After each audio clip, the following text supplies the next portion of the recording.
Bom dia, boa tarde, boa noite, bem-vindos a mais um Acervo Fantástico. Estamos inaugurando a nossa nova temporada de terror espacial, depois de uma super bem sucedida temporada que a gente fez, né, de filmes de terror diabólico, não sei o que, a profecia. Só que a gente estava tão acostumado assim a lidar com esse assunto que a gente, até nessa nova temporada que a gente está começando hoje, a gente continuou um pouco o assunto, né? O filme do dia é O Enigma do Horizonte, Event Horizon, um filme de 97 do Paul W.S. Anderson com Lawrence Fishburne, Sam Neill, tem a Joely Richardson. É um filme muito legal, pelo menos da minha juventude, né? Que é terror espacial e também tem os elementos diabólicos, infernais, assim. Então tem tudo a ver, tanto com essa temporada que a gente inaugura agora, quanto com a que a gente encerrou também. Antes da gente começar a falar do filme, né? Bora dar um oi pros nossos ouvintes. Grande Diego Nunes. Olá, pessoal, tudo bem? E o grande Igor de Campos também. Alô a todos e todas que estão escutando. Sempre um prazer estar aqui, companheiros.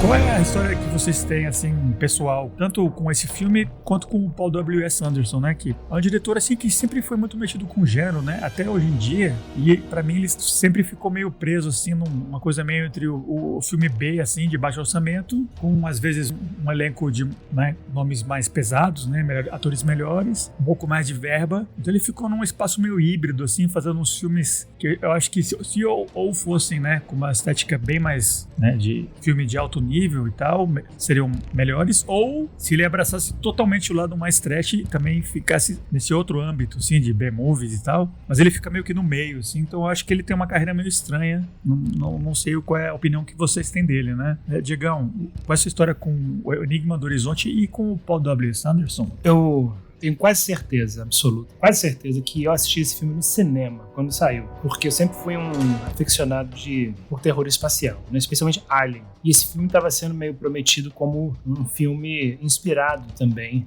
em Alien, não uma cópia, mas era um filme cujas inspirações, uma das inspirações era Alien também. Eu sempre fui muito fã de filme de monstro espacial, tudo. Então eu fui assistir esse filme com empolgação no cinema, acho que inclusive foi o Park Shopping, e eu garoto, né, em 97 fui assistir o filme e gostei desde o início. Achei um filme muito divertido, né? Me deu até um certo medinho quando eu assisti pela primeira vez. Então eu gostei muito do filme desde o início e nunca deixei de gostar. Assisti agora pela quarta vez, né, pro podcast, e admiro o filme especialmente pelos atores, pelas atuações de alto nível.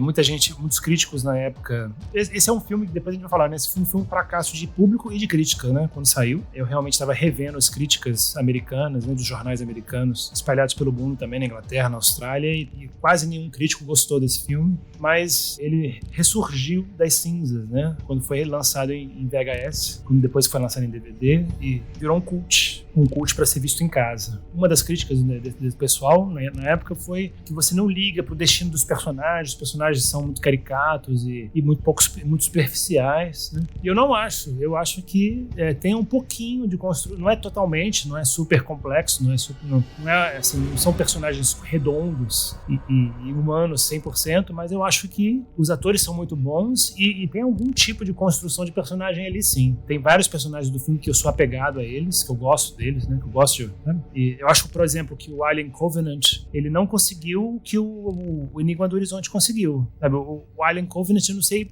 o nome de 80% dos personagens. Não tô nem aí. Eu não sei o nome, não sei nada sobre o passado desses personagens. Eles morrem trucidados pelo Alien e eu tô nem aí pra eles. Mas o Enigma do Horizonte, todas as mortes. E é um filme do Ridley Scott, né? Do Ridley Scott. E o Enigma do Horizonte, eu fico triste quando cada personagem morre. Eu fico mal, puxa, que pena. Então, por esse lado dos personagens e pelo lado também da direção de arte. Pelo lado você acha que o cenário e a nave, eu acho que são incríveis. E aí, quando você descobre que o filme foi feito meio às pressas, foi muito rápido, que todo mundo foi contratado meio que na hora, que era um filme que foi feito no intervalo entre um filme e outro, do Paul W.S. Anderson, eu acho que tem mais mérito ainda. Então, eu curto muito o filme. Eu sei que é um filme, não é um grande filme, né? Que não é um super filme, que não é tipo Alien, né? Que não é um marco da história do cinema, mas eu acho um filme decente. Eu acho que é um um filme justo. Eu acho que é um filme que vale o ingresso, sabe? Se você gosta do gênero.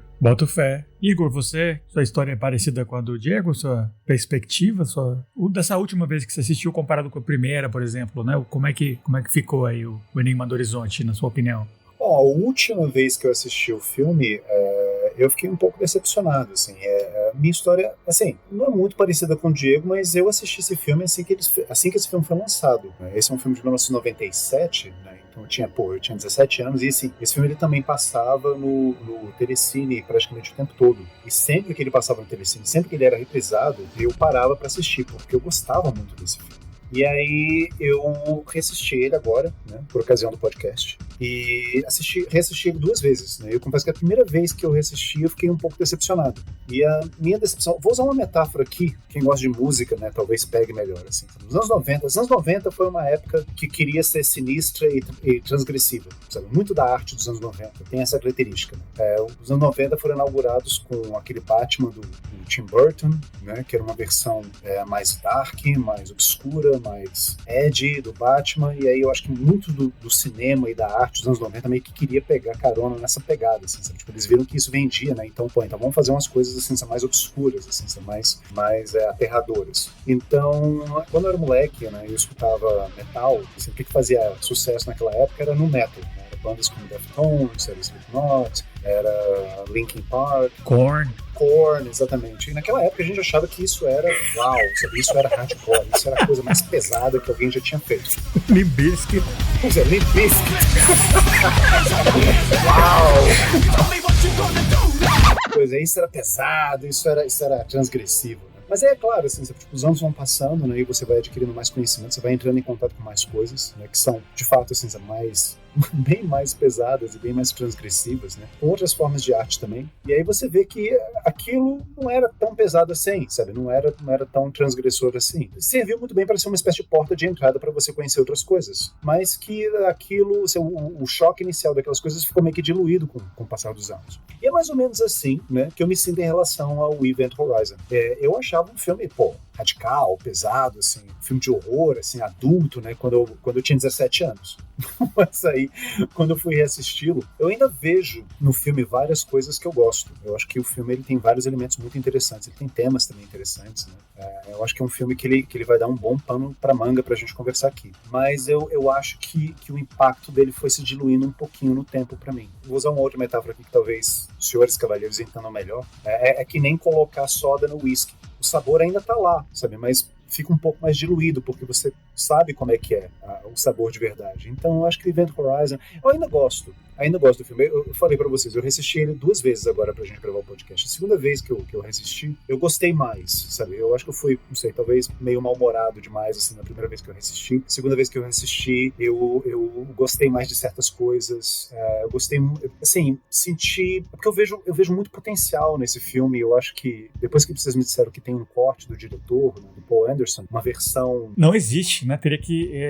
Ele disse que pra tentar fazer, porque o filme foi cortado, então ele não chegou a editar essa versão final dele, né? O filme passou por muitos cortes antes de ser lançado até. Inclusive, eles alteraram muito, cortaram muito, mas não existe uma versão do diretor que dê pra ser assistida, né? Teria que ser restaurada de alguma maneira. O que aconteceu foi o seguinte, o Paul Anderson, ele fez um filme que era, a primeira versão, era meia hora além do que ele é hoje em dia. Quando ele testou o filme, né? Quando ele fez os test screenings para plateias de 350 pessoas, né? Para pessoas comuns, era, tipo assim, unanimidade quase. Tinha muitas cenas com extrema violência, com cenas de altíssimo impacto, com cenas de gore, assim, muito pesadas, assim, com cenas de tortura, com cenas de sofrimento absoluto, especialmente as cenas filmadas no inferno. Então as pessoas não aguentaram isso, as pessoas saíam do filme, as pessoas elas não conseguiam incorporar essas cenas no filme e aí acabava estragando a experiência. Então o estudo meio que assim, convenceu o Paul Anderson de rapidamente, né, pro filme ser logo lançado, que tinha uma janela assim, antes do Titanic ser lançado, ele queria lançar e jogar no mercado logo esse filme. E aí ele teve pouquíssimo tempo para editar e acabou editando 30 minutos do filme. Ele até acha que foi demais e foi meio excessivo, mas ele na época não teve tempo e tranquilidade para...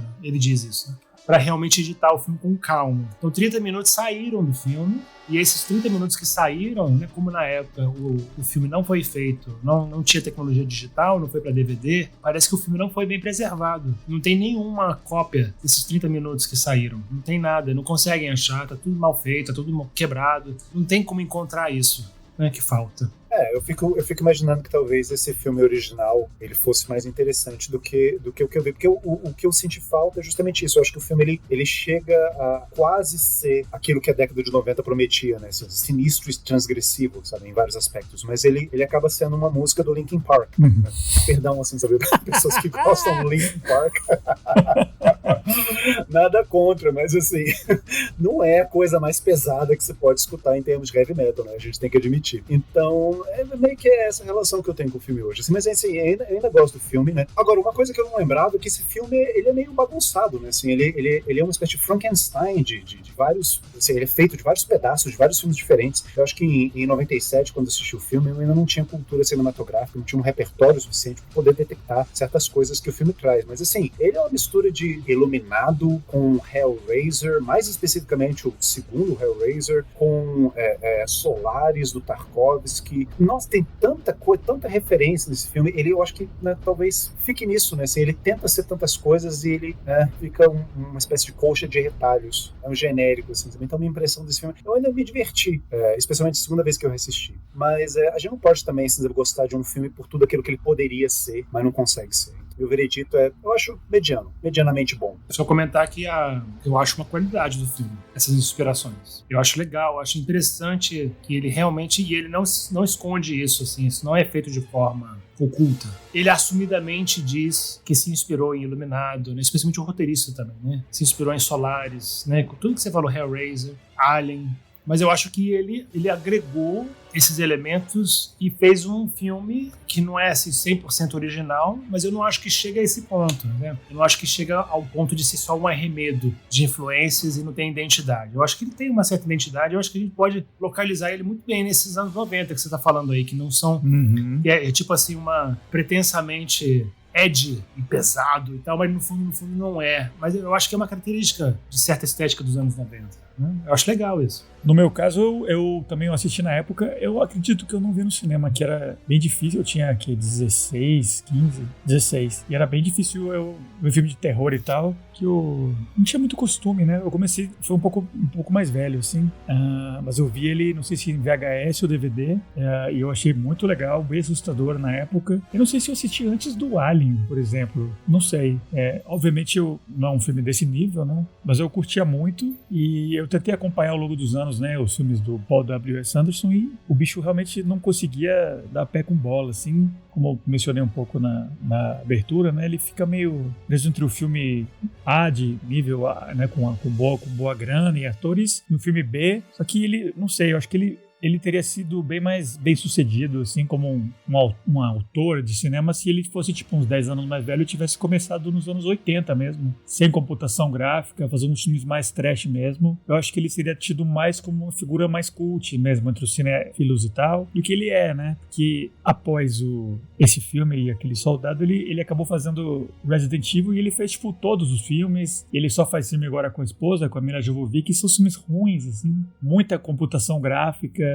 São filmes meio sem identidade, assim, né? Eu acho que é desses que a tecnologia meio que afetou ele negativamente, sabe? Tipo, a visão que ele poderia ter tido. Mas eu sempre lembro com muito carinho desse filme, né? Do Enigma do Horizonte. Eu gosto da vibe do lugar, do design dos espaços da nave, né? Que é super absurdo, né? Você entra na nave lá e tem aquele drive lá, mecânico, né? Que faz que a nave se mova. É um troço, assim, completo com espinhas, assim. Não tem nada prático ali. É muito legal. É bem absurdo, assim, e sobredesenhado, é muito legal. E eu gosto muito dos atores, né? Especialmente a relação, sabe, Lawrence Fishburne antes do Matrix com o Sam Neill, assim. Eu gosto muito desse embate entre eles dois. Eu fui vendo filmes do Sam Neill ao longo da minha vida, né? Eu adoro ele. Eu conheci ele vendo Jurassic Park, com muita gente da minha idade, né? Mas eu comecei a descobrir, sei lá, do que ele faz uns personagens mais perturbados, né? Tem o Possession, que já foi mencionado aqui, tem aquele lá do Carpenter, né? The Mouth of Madness. E eu acho que esse arco que ele tem nesse filme entra, né, dentro dessa área de atuações dele, por mais que não seja um filme considerado tão cult quanto In the Mouth of Madness do Carpenter, ou um filme arte, assim, super respeitado como Possession, né? Mas eu acho que o nível de atuação do Sam Neill, por exemplo, ele não tá lá, sabe, de má vontade. Ele tá muito bom, eu achei, assim. E assim como ele, todos os outros atores, né? Tem o Pertwee, tem o Jason Isaacs, a Kathleen Quinlan, que faz a doutora. Eu achei todos muito bons, assim. Realmente é um filme com uma estética meio B, assim, mas os atores são todos mais de alto nível, né? Isso, desde que eu assisti pela primeira vez, isso me marcou, assim, e eu curto, né? Eu acho que o ator que faz o Justin também foi excelente. Todos os atores estão muito bons mesmo, né? Acho que é Noseworthy, o sobrenome dele, não sei o que, Noseworthy. Isso, Jack Noseworthy. Achei ele excelente. Ele vai pro inferno. Ele fica traumatizado, né? Fica traumatizado, ele vai pro inferno e volta. Nossa, eu achei ele super convincente. Muito bom. E eu concordo com você. Eu acho que nós três, é bom a gente falar que nós três, Igor de Campos, Diego Nunes e Felipe Sobreiro, fãs de Sam Neill. Fantástico. Sem dúvida nenhuma. Mas tem uma coisa aí que eu... Mas aí não tem muito como debater, assim, é mais uma questão de opinião, assim, sabe? Tipo, eu só achei engraçado você ter falado do Jack Noseworthy, e eu achei ele o pior. Nossa, pra mim ele é a pior atuação. É um filme que se passa num futuro bem próximo da gente, né? 2047 já tá chegando, né? E nos anos 90 era bem mais possível ter exploração espacial, naves que vão até Júpiter e tal. E teve uma nave que o Sam Neill construiu uns anos antes que se perdeu, que é o tal do Event Horizon, que tem um motor especial lá, que consegue fazer os portais e viajar a qualquer distância, né? Além da velocidade da luz. Inclusive, essa é uma cena que ficou bem memorável, assim, de quando ele explica para esse pessoal que tá indo resgatar o que eles acham que é o Event Horizon que reapareceu, ele explica como funciona, né? Só que essa nave que eles encontram ela lá, vazia, todo o pessoal que tinha ou não tá lá ou morreu, tem uns cadáveres congelados lá e tal, a gente acaba descobrindo que esse motor especial, esse Gravity Drive que o Sam Neill construiu pra nave, o Sam Neill, o ator, né, o personagem dele é o Dr. Weir, é um tipo de máquina que contém um buraco negro dentro e gera uns portais, e ele acabou gerando um portal para basicamente o inferno, né, que nessa realidade do filme é como se fosse uma outra dimensão, né? Não é como um lugar onde você pode ir e voltar, e quando a nave voltou, todo mundo tinha morrido, tem umas cenas que eles encontram lá nas gravações, o pessoal se matando e tal, enfiando a mão no olho do outro e tal. Foi um troço meio Hellraiser. E aí eles querem abandonar a nave, só que a nave deles teve um defeito, fica aquela coisa, né, de suspense correndo contra o relógio, que o ar deles está acabando e tal. E a nave, né, nessa ida ao inferno, ela desenvolveu um tipo de consciência própria, né? A nave em si como um todo, ela tá meio possuída, né? Ela começa a gerar umas imagens nas cabeças dos personagens, umas visões assim meio de pesadelo e tal. E, como o Diego mencionou, né, o Jack Noseworthy, que é o mais novo da tripulação, ele faz o Justin, ele acaba entrando nesse motor mágico lá da nave, vai pra dimensão do inferno e volta catatônico, né? E quando ele acorda, ele tenta se matar, porque ele diz, né, a escuridão vai acabar com a gente. Essa foi a atuação que o Diego mencionou, que é um cara assim que você não dá nada por ele, é um adolescente, jovem assim, só que quando ele volta, ele, sabe, volta com aquela coisa de quem testemunhou 1 milhão de crimes de guerra e atrocidades, e eu não sei se eu diria que é uma atuação genial, mas eu também não acho que é uma merda, que nem o Igor falou, né? Eu acho que é adequada. E aí acaba que o Sam Neill, a nave meio que consome a cabeça dele também, porque assim como todo mundo na nave, ele tem uns traumas anteriores, né, que a nave meio que joga com isso e faz a pessoa ficar revivendo, e ele se entrega a isso e ele quer servir a nave e quer voltar pro inferno, e o resto da tripulação, liderada pelo Lawrence Fishburne como Capitão Miller, eles querem sair, né? Então o pessoal começa a morrer e tal, e no finalzinho o capitão se sacrifica com uma explosão lá pra salvar o que sobrou da tripulação dele, e o pedaço da nave onde estão ele e o Sam Neill vão de volta pra essa dimensão infernal, né? E o filme acaba. É um filme que termina numa vibe um pouco negativa, assim, mas você consegue ver até, você adivinha, né, na própria edição, no áudio dos personagens, personagens, como eles tentaram dar um up, assim, né? Pra não deixar tão negativo o final, né? Você sente um pouco isso ao longo do filme, que tem momentos onde você acha que poderia ser um pouco mais contundente, mais pesado, mais sério, e ele foi meio que, né? Eles cortaram um pouco as unhas, né? Em alguns momentos, pra deixar o filme um pouquinho mais palatável pro público, né? Então é isso, né? Uma nave que foi pro inferno e voltou, e ela contém uma consciência própria, e o Sam Neill, que é o criador da nave, ele entra nesse mesmo jogo, né? Ele também é meio que possuído, entre aspas, né? E ele tem uma hora que ele morre, só que a nave traz ele de volta, e ele volta com uma figura, tipo, abertamente meio um cenobita, quase, né? Tem altas coisas assim. Igor tá fazendo uma cara aqui de Eu, como sou fã do Hellraiser, né, assim, na hora, assim, eu detectei, na verdade, o que me chamou a atenção, porque até então eu não tinha percebido, assim, em 97, quando eu assisti o filme, né, claro, assim, eu não percebi esse monte de coisa, eu não saquei que isso poderia ser uma referência, uma homenagem, ou uma cópia descarada mesmo, assim, porque a gente tá falando sem homenagem, às vezes não era homenagem, era uma cópia mesmo. Viu o filme, assim, eu quero fazer a mesma coisa, mas que tinha esse quê de Hellraiser no filme. Mas assim, agora que eu vi, aquela cena em que aparece o personagem do Jason Isaacs, meio que crucificado, com as entranhas, com o corpo todo aberto, né, as entranhas dele, né, esparramadas em cima da mesa de operação. Quando eu vi aquela cena, eu falei assim, Hellraiser 2, inclusive, né, e não deu outro. Você assistiu entre esse e aquele Bloodlines, Hellraiser, acho que é o terceiro ou quarto, que é um filme que é meio até The Fountain do Aronofsky, né? Um filme que se passa uma parte no passado, outra no presente, outra no futuro. A parte do futuro desse Hellraiser é espacial, é numa nave, assim, e aparece o Cenobita lá na nave. Eu acho o Event Horizon 1 milhão de vezes melhor do que esse filme, sem comparação nenhuma. E aqui ele é um filme oficial do Hellraiser, e esse aqui não é. Não, mas aí pode ser um filme oficial do Hellraiser, mas assim, pra mim, e aí falo como fã, assim, Hellraiser, né, é quando tem o Clive Barker, que são o primeiro e o segundo filme, né? Os outros filmes aí já é franquia, já é outra coisa, já é máquina de fazer dinheiro. Mas quando eu falo assim, sabe, Hellraiser, eu tô pensando, nem o último filme, o remake, eu considero, assim, exatamente Hellraiser, porque é outra coisa completamente diferente. É um remake, sim, ué. Foi o único que eu assisti até o fim e gostei, foi o remake do Hellraiser. Esse 2022, 2021, eu achei bom também. Não, eu achei bom, assim, comparado a algumas das continuações, porque algumas das continuações do Hellraiser são absolutamente inassistíveis, assim, sabe? Tipo, esse Bloodlines que você tá falando, assim, pra mim já é palhaçada isso aí, pra mim já é comédia, pra mim já é super Xuxa contra o Baixo Astral com sangue, assim. Esse último do Hellraiser, eu achei ele até bem feito, mas eu acho que é uma versão higienizada aí para essa nova geração, que segundo algumas pesquisas, como por exemplo UCLA, assim, sabe, não faz sexo direito e tudo mais.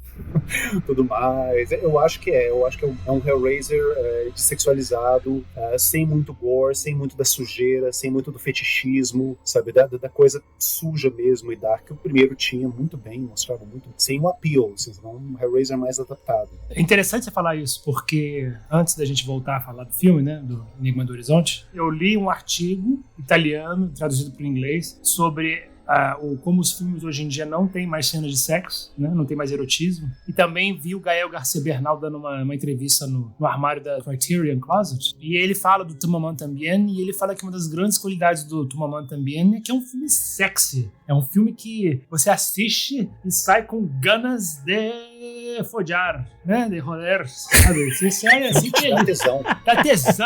Dá tesão, assim, sabe? E que isso faz falta hoje em dia, que não tem mais hoje em dia. É interessante isso, né? Só queria notar isso, que eu concordo. Eu acho que hoje em dia é como se fosse um sintoma, uma consequência da cultura de hoje, do século XXI, né, da terceira década, que realmente as pessoas estão com 1000 dedos e com 1000 pés atrás antes de filmar uma cena de sexo, né? Tem que justificar de 1000 maneiras e de 1000 formas antes de você incluir uma cena de sexo num filme hoje em dia, né? Exatamente. E o sexo, ele tá ausente, inclusive, da trama dos filmes, né? Assim, porque uma última observação a respeito desse último Hellraiser, já que a gente já começou a falar sobre isso, né, é que você pega, assim, a trama do primeiro, né? A trama do primeiro era basicamente uma mulher que sente saudades do amante dela, que era ninguém menos que o irmão do marido dela, então já tem um elemento incestuoso aí nessa relação sexual que ela tinha, e ela quer remontar, né, esse amante de uma forma meio frankensteinica para que eles possam ficar juntos novamente. Então o que leva ela, assim, o que impulsiona a trama é justamente o desejo dos personagens, e é um elemento sexual muito forte aí, mesmo que o filme não tenha nenhuma cena de sexo explícito. Agora, já esse último Hellraiser, não. O que impede os personagens, especialmente o que impede aquele milionário, né, assim, que é quem está atrás, né, das caixas mágicas, né, assim, para ele formar a configuração das lamentações, o que impede ele fazer isso é simplesmente, né, entre aspas, né, a busca pelo poder. Ele quer ser mais poderoso. Ele não está buscando o prazer, que era o que o Frank, né, no primeiro Hellraiser, estava buscando, assim, que ele era um hedonista, num sentido assim, quase, né, um decadentista do século XIX, que aliás é uma das inspirações literárias do Clive Barker, né, essa literatura decadentista, né, do fim do século XIX. Era um hedonista de marca maior que estava a fim de alcançar o prazer absoluto. Aí ele vai lá tentar esse contato com cenobitas e se dá mal. Só para voltar então ao nosso filme da ocasião, né? Esse filme já é um pouco isso, né?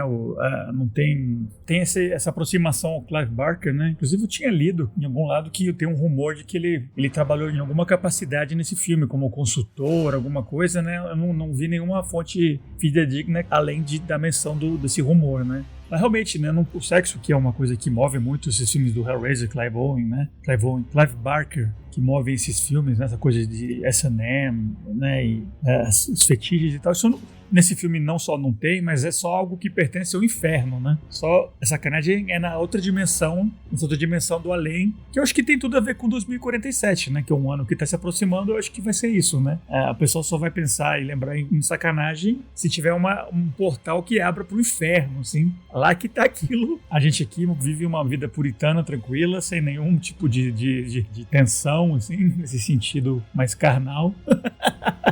Mas, voltando mesmo de verdade ao nosso filme, né? Essa crítica que o filme, por ter sido muito cortado e tal, não desenvolveu ninguém, eu não tô de acordo, né? Eu acho que você pega dos principais personagens, você tem um retrato muito, muito bom, especialmente do Weir, né? Do Sam Neill, que é esse engenheiro, esse cientista genial, né? Que tem essa questão da esposa dele que se suicida, né? E isso fica algo que é usado contra ele. E assim como ele, tem essa questão, né? De essa nave que tá tentando, não sei se seduzir ou simplesmente expulsar, ou qual é a agenda que essa nave tem, porque ela tem uma consciência, né, depois que voltou do inferno, e ficar puxando esses traumas, né? Ele fica lembrando a esposa do Sam Neill, ele vê ela, a doutora tem um filho que ficou na Terra, tem um defeito nas pernas, parece, e aí ele puxa a memória do filho e mostra pra ela, e o Lawrence Fishburne também, ele teve uma questão com um cara que servia com ele numa outra nave que morreu queimado, né, e foi meio que culpa dele também. Então não é assim o ápice da caracterização, mas tem o suficiente que você teria em qualquer outro filme de gênero, eu acredito, né? Não é um drama, assim, não é Solaris, que é puramente drama humano e tal, né? E aquela coisa densa e tal. É um filme de ação, de terror, pô. É um filme no metal mesmo, um pouco, como o Igor mencionou.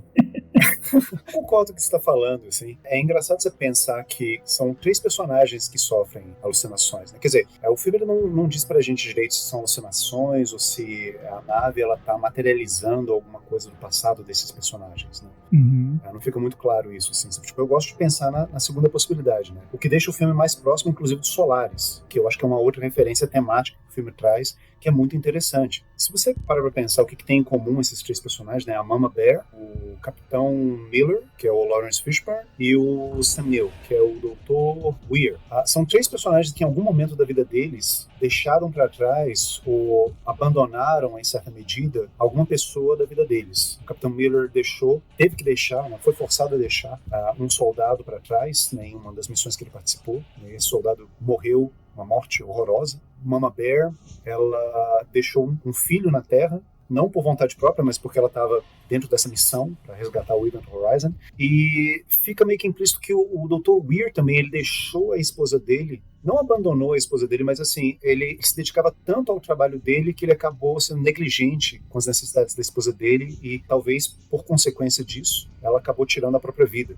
Então você tem 3 personagens que por algum motivo, por negligência, descaso ou circunstâncias mais fortes que eles, tiveram que deixar para trás ou abandonar alguma pessoa da vida deles. E a nave, que é praticamente um ser vivo, se aproveita desse tipo de sentimento, especificamente desses afetos, do remorso, da falta que esses personagens sentem para poder usar isso contra eles. Aí vem uma coisa interessante, porque o Felipe estava falando que a gente não sabe direito qual é a agenda dessa nave. Eu arriscaria dizer que, justamente pela nave criar justamente esse tipo de alucinações nesses personagens, né? Talvez a nave, assim como uma amante traída ou um amante traído, ela não queira ser abandonada. E daí essa força que ela cria para enclausurar essa nova tripulação dentro dela. Ela não quer que eles vão embora, não quer que eles abandonem ela, que nem os outros integrantes da nave fizeram. Então pode ser que talvez essa consciência aí do Event Horizon esteja puxando essa tripulação para esse lado, né? Assim, ó, não me abandone, não me deixe. E quem cai nessa armadilha totalmente, né, é o Dr. Weir, que ele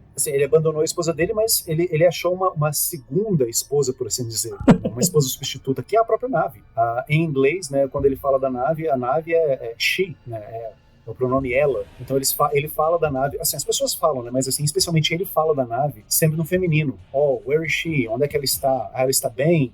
Não, cuidado para não quebrá-la. Coisas assim. Então o tempo todo ele tá tendo cuidado, é como se ele estivesse tendo cuidado que ele não teve com a esposa dele, com a nave agora. A nave é a esposa substituta dele. Então daí essa força dele de querer ficar na nave. Uma frase que ele fala muito é: ela não vai deixar você ir embora. She won't let you leave. Que é exatamente o que a esposa dele deixou ele fazer, né? Ela deixou ele ir embora, né? E aí essa nave não vai deixar vocês irem embora, né? Essa nave não vai repetir o que minha mulher fez comigo, né? She won't let you leave. Deixou ele embora porque ela se matou, né? Coitada, né? Porque ele abandonou ela. Ele fala isso. Pois é. Eu acho interessante isso porque eu estava assistindo, provavelmente talvez seja um dos filmes que a gente vai falar no futuro, né? Essa temporada sobre terror espacial. Mas eu assisti esse fim de semana O Planeta Proibido, né? Como é que ela fala em português? Forbidden Planet? Planeta Proibido. Forbidden Planet, 56. 1956 o filme. E eu fiquei percebendo, eu assisti o filme depois que eu assisti o Enigma do Horizonte, né? E também tem uma expedição, né, numa nave a outro planeta. O filme ele se passa no espaço, né, o Enigma do Horizonte, mas eles encontram com a nave Event Horizon do lado de Netuno. Então essa tripulação que vai para esse planeta proibido no filme, né, de 1956, é uma tripulação só de homens brancos. Bem típica dos anos 50, e eles chegam nesse planeta, né? Inclusive nesse planeta só tem uma menina, né? Uma mulher, né? Todo mundo fica doidão com essa menina. E eu fiz a filha do cientista, filha do cientista, eu fiz uma associação com que era uma regra, né? Até pouco tempo atrás, uma regra militar nos Estados Unidos de que a tripulação de um submarino especificamente só podia ser de homens, porque dentro de um submarino, né? Dentro de um ambiente de alto estresse, fechado, com alta pressão, não podia haver tensão sexual, não podia haver desejo, não podia haver nada que atrapalhasse a concentração da tripulação, né? Então só podia ser homens. Então, muito provavelmente, esse filme, né, do Planeta Proibido se inspirou nisso, né, de que a tripulação de uma nave ou de submarino, ela só pode ser de homens. E um filme moderno, né, como Enigma do Horizonte, claro que não, né? O comandante, ele é um homem, ele seria até um choque, né, pra época, né? Se esse filme fosse lançado em 1956, né, o comandante é um homem negro e tem várias mulheres na equipe, né? E eu fiquei pensando nisso, né, que hoje em dia a gente falou isso, né, dessa ausência de cenas de sexo, né? E é um tema polêmico, né? Porque hoje em dia você realmente não pode haver desejo, demonstração clara de desejo e de desejo sexual, de atração num ambiente de trabalho, né? Qualquer que seja. Não necessariamente num submarino ou num ambiente fechado, né? Hoje em dia não é proibido totalmente, né? A demonstração a existência de tensão e de relacionamento no ambiente de trabalho. A representação nos filmes, né?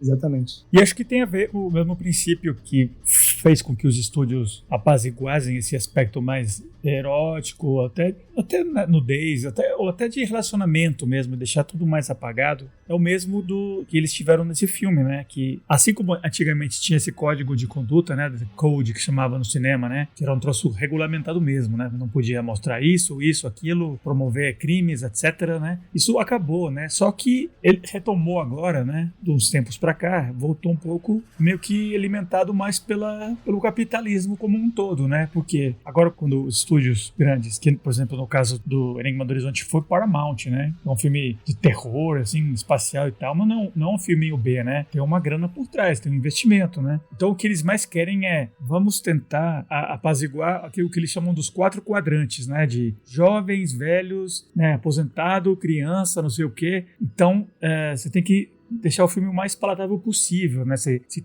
tem cena de sexo, já não pode ter público infantil. Se tem muita violência também, o público mais velho talvez não goste, assim como as crianças e tal.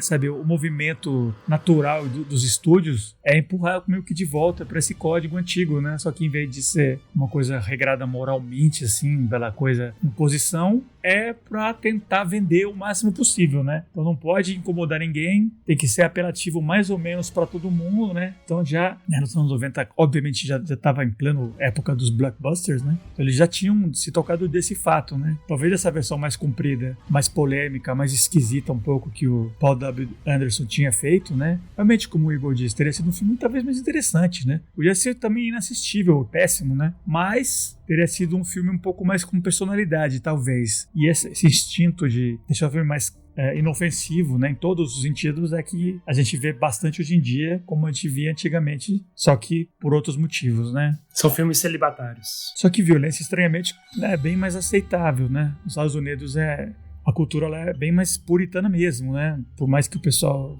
até nos campos mais progressistas lá, essa sombra do puritanismo nunca deixou de estar lá em cima deles, né? No qual um peito, assim, é uma coisa muito mais chocante do que alguém sendo, né, decapitado, explodido, levando tiro, né? Qualquer destruição é um pouco mais aceitável, né?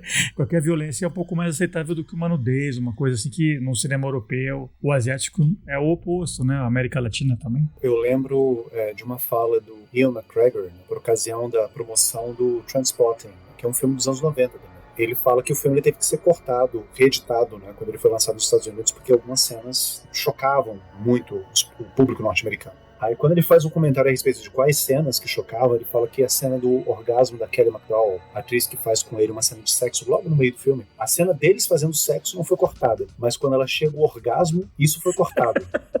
Essa cena e alguma outra cena lá, pequena. Aí o comentário do Ian McGregor, que é um ator escocês, né, para aqueles ouvintes que não sabem, ele vira pro repórter, não lembro mais com quem era o interlocutor dele. Ele fala assim, pois é, porque nos Estados Unidos é isso, né? Assim, você pode enganar os seus amigos, você pode trapacear todo mundo, você pode usar drogas, você pode ser violento, você pode brigar no bar, mas você não pode sentir prazer enquanto você está fazendo sexo. Isso não pode mostrar. Todo o resto do filme pode mostrar, mas essa parte ofende as pessoas. Eu lembro também daquela atriz. Qual é o nome daquela atriz que fez Whatever Works, do Woody Allen? Evan Rachel Wood. Evan Rachel Wood. Ela parece que tem um filme que ela também tem um orgasmo, então tem muito prazer recebendo sexo oral de um personagem. E eu lembro que ela comentando numa entrevista que isso chocou muito as plateias, que isso foi um problema sério, foi uma questão complicada no filme, porque ela estava gozando, sentindo prazer recebendo sexo oral. E ela também falou uma coisa parecida com o Ian McGregor, né? Que hoje em dia que o prazer sexual, né, explícito, o gozo ele é muito mais chocante para a plateia, né, para os sensores americanos, do que qualquer tipo de violência, né, especialmente a violência mais cartunesca. Mas não é o caso do Event Horizon, né, porque o que foi cortado no filme não foi cena de sexo, foi cena de inferno. Onde tinha um sexo também, né? Tinha sexo no Event Horizon? Tinha. A versão que ele gravou, inclusive ele contratou atores pornôs, né, atores de filmes pornográficos para fazer essas cenas, né? Parece que no meio de toda a violência, de todas as tripas saindo para fora, né, e gente enfiando a mão na boca do outro e saindo intestino pela boca, então, todas essas cenas de violência terríveis, né? Arame farpado, essas coisas assim. Arame farpado, tem muito estupro e muito sexo também. Isso talvez explique porque, afinal de contas, é uma coisa que eu nunca entendi do filme, que eu acho um problema. É um defeito do filme. Por que o Dr. Weir quer levar a nave de volta para o inferno? Eu não entendo o que tem na cabeça de cientistas. Eles conseguem fabricar uma dobradura no espaço para fazer uma nave viajar vários anos-luz. Mas eles querem ver o que tem dentro do inferno. Será que esse povo não fez aula de catequese? Será que eles não ouviram a respeito dos horrores do inferno? Será que eles não sabem que o inferno é o hostel do capeta? E eles querem ir pra lá pra ver o quê? Pra conhecer o quê? Pra saber o quê? Se o inferno é só um lugar de dor e de abominação, que fissura é essa de querer ir pro inferno, de levar as pessoas pro inferno, pra saber o quê? Deve ter alguma outra coisa aí no inferno que deve ser muito prazerosa, que eu acho que a igreja escondeu da gente. Logo você que é fã do Hellraiser, velho, o que você tá fingindo aí, cara? Não. Ah, mas no inferno do Hellraiser tem prazer, as pessoas vão atrás do prazer, né? Elas chegam no inferno. Eu interpretei que a intenção não era ir pro inferno. Não tinha uma galáxia lá que eles queriam ir, Alpha Centauri, não sei o quê? Eu acho que o Dr. Weir não queria ir pro inferno, não. Né? Posso estar errado, mas eu acho que é um acidente a ida pro inferno, né? Essa entrada para outra dimensão. Eu acho que foi algo casual, mas... Não. Quando a nave foi criada, era para viajar normalmente pelo espaço, né? Só que acidentalmente eles entraram nessa dimensão infernal lá. Quando construiu a nave, ele é um cara comum, mas aí a nave corrompeu ele agora na saída. Ele foi lá resgatar. Aí a nave entrou na cabeça dele, aí a nave diz, vamos pro inferno. Ele diz, bora pro inferno. Mas a nave não foi criada para ir para o inferno, né? Claro, né? Eu quero fazer uma observação que eu acho excelente essa ideia. Eu achei brilhante. Eu achei que é a ideia que me dá mais agonia, que me dá mais inquietude quando assisti esse filme pela primeira vez até hoje. Que a ideia é que o inferno, ele não é algo místico e católico e da nossa imaginação medieval, né? Está lá embaixo da Terra, aqui no planeta, né? É uma dimensão que existe, uma dimensão no espaço. E quando você pensa no espaço, a dimensão de caos, né? O conteúdo de caos do inferno, ele tem um potencial muito maior, né? Porque não tem limites de espaço e tempo e som e nada. É simplesmente uma dimensão ali completamente desgovernada e caótica, total. Eu achei essa ideia muito inquietante e muito interessante. Talvez por isso até hoje eu sou fã desse filme.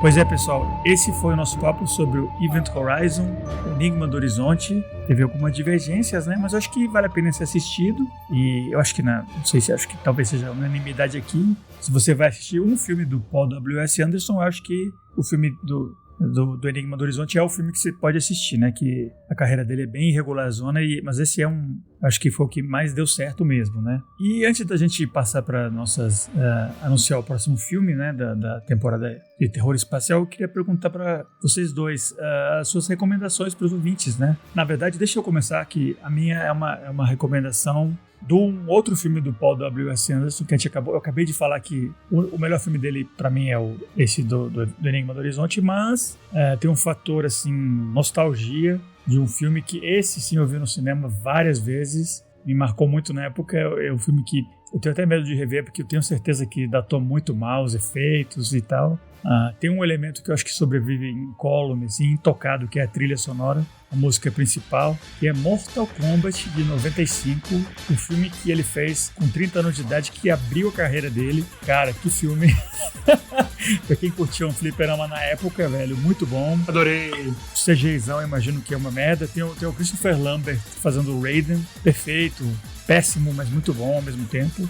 E foi o filme que abriu a carreira dele, né? Tanto é que depois do Mortal Kombat ele ia fazer Soldado, que também é uma produção até com muita grana na época, com o Kurt Russell, né? Só que o Kurt Russell pediu um ano inteiro pra malhar, e inclusive ele ficou super bombadão no filme, tá bom? E aí nesse meio tempo aí foi que o Paul fez o Enigma do Horizonte, né? Então valeu por ter feito o Mortal Kombat, que permitiu que ele viesse a fazer o Enigma do Horizonte depois, né? E é um filme que, pra quem era da minha idade nos anos 90, sabe, é bem divertido, né? Super toscão e tal, mas tem as cenas de luta e tal. E como eu falei, né, a trilha é muito boa, techno total, mas essa é a minha recomendação. Mortal Kombat 95, com as ressalvas totais, né? Que é um filme trash, mas eu acho que vale a pena. E se você curte até o videogame, que até hoje é super popular, né, merece ser assistido.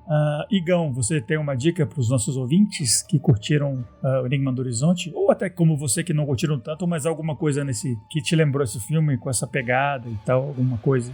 Tenho sim, eu acho que o Enigma do Horizonte ele é uma espécie de compósito, é uma assemblagem, né, de vários filmes, e dentre os quais eu poderia indicar, bom, para quem não viu, né, eu acho que é meio que desnecessário ficar apresentando esse filme, né, que é um dos grandes clássicos do cinema mundial. Assista o Solaris, mas assim, assista o Solaris do Andrei Tarkovsky, diretor soviético, né, o Solaris original, adaptação do romance do polonês Stanisław Lem. De 72, eu acredito. 72, isso, 1972. Que eu acho que esse filme ele dispensa apresentações. É um filme magistral, eu assisti ele já tem um tempinho, tô precisando reassisti-lo. De tempos em tempos é o tipo de filme que eu gosto de ver de novo, porque ele tem muito conteúdo, ele tem muita carga. É um filme muito bonito, muito, muito bonito. E ele tem um final aterrador. Ele tem um dos finais mais...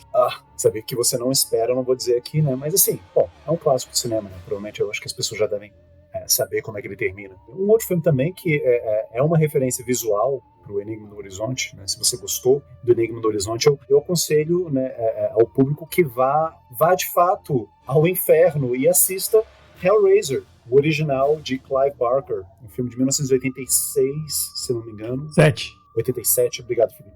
O original de Clive Barker, de 1987, que é um dos filmes de horror independentes, na minha opinião, mais bem realizados da história. Ele é muito bom, esse filme, eu gosto muito da história dele, gosto muito do romance, romance não, né, da novela, né, assim, um conto mais longo, né, que inspirou o filme. O Coração não sei das quantas, né, o livro. The Hellbound Heart. E aconselho então, se você ainda não viu esses dois filmes que são referências para o Enigma do Horizonte, assista, né? O Hellraiser, de 87, do Clive Barker, e o Solaris, de 1972, do Andrei Tarkovsky. O Solaris tem esse elemento dele rever dessas visões que, por exemplo, o Weir tem, né, de ver a esposa e tal. Isso é claramente do Solaris, né? Isso é claramente do Solaris, porque ao invés de ser uma nave, é um planeta inteiro. E esse planeta, ele tem uma consciência, né? Tanto é que existe uma ciência, uma nova ciência, né, no futuro, que é Solaristics, né? Solarística, que é uma ciência que se ocupa integralmente em estudar o planeta Solaris, que ele é totalmente incomum. E aí o que acontece é que eles mandam um cientista, né? Eles mandam, na verdade, um psicólogo, uma estação espacial próxima ao planeta, porque todas as pessoas dessa estação espacial cometeram suicídio. Então o que pode estar acontecendo com essas pessoas, né? E aí ele chega lá e ele descobre que, na verdade, o planeta, ele é um grandíssimo ser vivo, ele é um grandíssimo cérebro dotado de consciência, e ele consegue de alguma forma materializar desejos e aspirações e remorsos que as pessoas têm. E lá esse psicólogo ele encontra uma espécie de cópia da esposa dele que, assim como a esposa do Dr. Weir, cometeu suicídio e morreu há muitos anos. E isso é um motivo de grande dor. Tá, mas aí já... o resto eu não conto, né? Aí você assista o filme. Aí, boa sorte. São quase 3 horas de um dos filmes mais absurdamente maravilhosos e bonitos da história do cinema. Então, vale a pena. Diegão, e qual é a sua recomendação para os ouvintes? A gente foi, né, de Mortal Kombat para Solaris, assim, então... Somos muito ecléticos. Então, minha recomendação, ela tá no paradigma mais visual e atmosférico, né, mais estético. Porque realmente, né, o Mortal Kombat ele é uma ótima recomendação porque talvez resuma bem a carreira do Paul Anderson, né? Acho que todos os filmes, por mais que a produção seja de alto valor ou não, né, ele sempre foi um cara meio B, sempre foi um cara trash, né? Ele gosta do trash, eu acho. Então, um cara que fez o Alien vs Predador, né, que juntou os dois, ele tem que ter uma alma meio trash, meio geek, né? Com certeza. Uhum. Né? Não, ele é super geek. Você vê, a obra dele é toda fantástica, ficção científica, né? Ele não consegue fazer um draminha, assim, é tudo zumbis e monstros e robôs. Ele tem uma estética dele bem bezona, meio. Se ele falasse português, acho que ele curtiria o Acervo, por exemplo. Mas e o Solaris perfeito, né? Exatamente. O Solaris é como se fosse se não fosse o Solaris, o Enigma do Horizonte não existiria, né? Ele realmente pegou muitas ideias do Solaris. Mas eu acho que uma das qualidades do filme, inegáveis do Enigma do Horizonte, como eu falei antes no início, né, a direção de arte, eu acho que a nave, né, como cenário, os interiores, né, especialmente aqueles corredores onde tem um monte de chips verdes, né, pequenos, onde estão os dutos de ventilação, né, a área circular, assim, esférica, né, onde fica o globo, né, os 3 aros, né? E para você chegar lá tem um tubo como se fosse um moedor de carne, né? E, inclusive tem uma aura assim meio gótica, né? E entre sombras, né? E tem uma área da nave que tá toda cheia de explosão de sangue por ali, tem sobras de corpos e cadáveres, né? Então essa estética anos 90, assim, eu acho muito bonito, eu acho muito lindo, né? Eu acho que quem faz um filme que realmente no início da década, né? Ele pega esse espírito e faz muito bem feito, que é um filme que não sei por que foi tão odiado e foi tão criticado e é dito como fracasso, e eu acho que é um filmaço, eu acho que é um grande filme, sabe? Pra mim é um absurdo, eu já vi umas 10 vezes e eu não consigo achar que esse filme é ruim. Possível, que é Alien 3, David Fincher, primeiro filme David Fincher, acho que deve ter tido, sabe, devia ter uns 25 anos, 26 quando fez o filme, tinha feito só clipes de música antes, e eu achei assim, uma aula de atmosfera, uma aula de cenário, uma aula de atuação, sabe, eu acho que o Enigma do Horizonte, eu acho é tipo um Alien 3, só que um pouco menos, com elementos mais trash, com mais cópia. E o Alien 3 é um filme, assim, tão bonito e tão atmosférico as atuações tão uniformes e bem dirigido, sabe? Pra mim, aquele planeta onde tá a prisão e aquela prisão, aquilo ali existe. Assim, não consegui achar nada falso. Eu achei tudo concreto, tudo bonito. E é um filme, pra mim, é um filme fantástico, com suspense, sabe? As cenas de perseguição no fim, nos corredores, eu acho incrível. Então, galera... Desculpa, é uma pena que vocês não estão vendo isso aqui, porque o Diego, eu achei que ele fosse que nem o Dr. Weir, arrancar os próprios olhos de emoção, de tão bonito que esse filme é. Esse filme é bonito. Se você não entendeu, entenda, seu Nécio, sua besta. É bonito esse filme, bonito. Ótima dica, muito bom. O Diego tá passando mal aqui no vídeo, a gente tá vendo aqui na nossa conversa no podcast. Então, mudança total de planos aqui. A gente ia falar no episódio que vem de um outro filme que não vai ser mais falado, vai ficar esquecido pra sempre. Vou anunciar o próximo filme só pra agradar o Diego. Episódio que vem do Acervo Fantástico, Alien 3, de 1992. Pronto. Meu sonho foi realizado. Alien 3. Daqui a 2 semanas esperamos vocês. O Diego vai estar feliz da vida aqui, rindo, não arrancando os próprios olhos, na nossa conversa de Alien 3, primeiro filme do David Fincher. E é isso aí, galera. Bora dar tchau pros ouvintes. Diego, que tá aqui rindo de alegria, por favor, dê tchau pros nossos amigos ouvintes do Acervo. Um abraço pra vocês, tô muito empolgado. Próximo filme, uma das obras-primas dos anos 90. Maravilha. Yes! Igão. Eu me despeço de vocês temendo pela minha vida, né? Primeiro eu gostaria de deixar registrado aqui que eu estou com medo, né, de assistir Alien 3. Estou com medo porque assim, é um filme que eu sempre gostei. Mas caso eu não goste dele, igual aconteceu agora com o Event Horizon, eu tenho medo, temo pela minha vida, temo pela minha integridade física, depois de ter visto essa demonstração de eu nem chamaria de euforia, assim, sabe? Tipo, esse surto psicótico. Êxtase. Que Diego Nunes teve, né, falando do Alien 3. Eu espero vê-los no nosso próximo encontro, e aos nossos ouvintes eu deixo um beijo aqui, muito obrigado pela paciência e talvez, né, adeus, quem sabe se eu posso não sobreviver, né, se eu falar que eu não gostei desse filme ou alguma coisa assim. É isso aí, pessoal. Então, episódio que vem, mesmo que nós três falemos que é uma obra-prima, saibam que talvez não é o caso, né? E aí o Igor lança um episódio avulsinho depois, só com a opinião real dele, né? Tudo bem. Falou, galera. Até a próxima.